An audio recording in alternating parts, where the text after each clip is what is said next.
Ayan. Ito yung alaga naming soup shell turtle. Ayan. Ayan yung baby soup shell turtle. Ayan.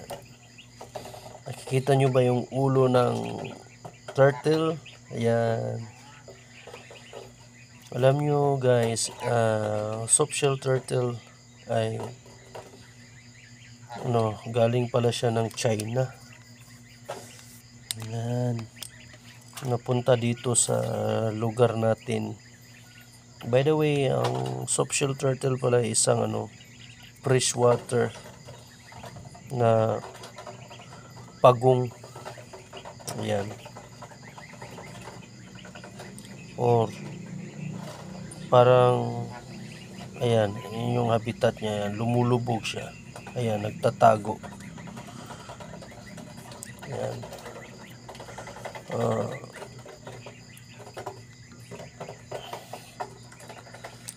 Baby pa ito. Saka napisa itlog pala. Pinisa yung itlog tapos ayan. Nakita ko, akala ko itlog lang ng itlog ng isang lizard, hindi pala. Nung napisa, pagong pala to. Ayan, parang snake turtle, ayan. Ayan siya. Ayan, inalagaan ko para pag i-release sa wild ay mabubuhay na siya talaga. Ayan. Nakakatulong kasi din ito sa ating environment yung yung pagong, ang taas ng liig niya. Lumulubog siya. Ayan.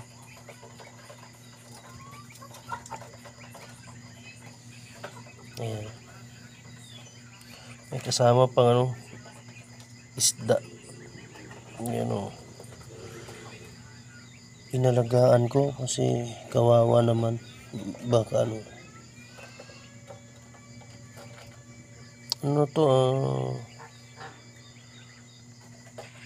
weeks na yata to dito.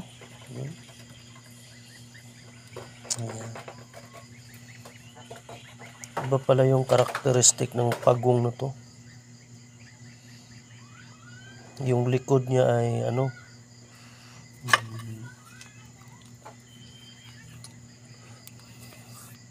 malambot, di kagaya ng ibang pagong.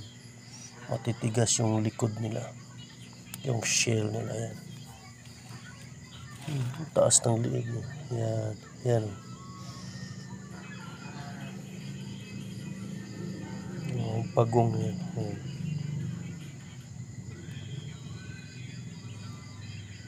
Ayan.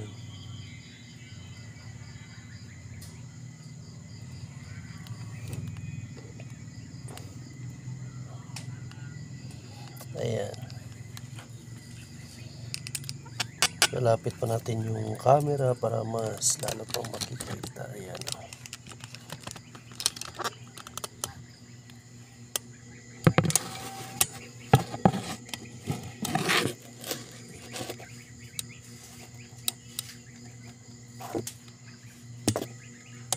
Ayan siya, ayan. Ayan yung ulo niya.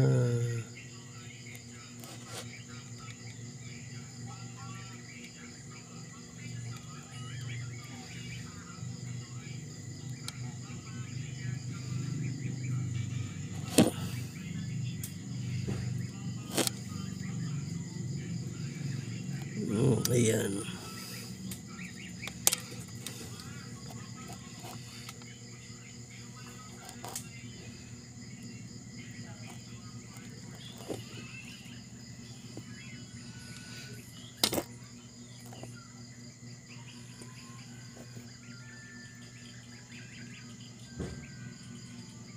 Ayan, nilapitan siya ng isda.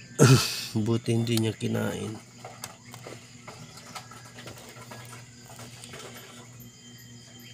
Ayan.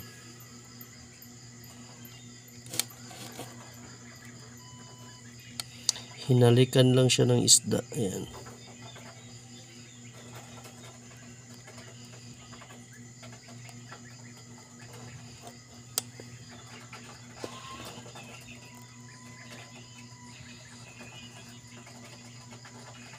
Nakita ko sa Born to be Wild, binibenta nila yung soft shell or snake turtle. Kasi nagiging salot na, pero depende siguro yun. Kakaawa naman yung ano na to. Ayan. First time kong makakita ng soft shell turtle. Ayan. Ayan guys, thanks for watching. Maraming salamat.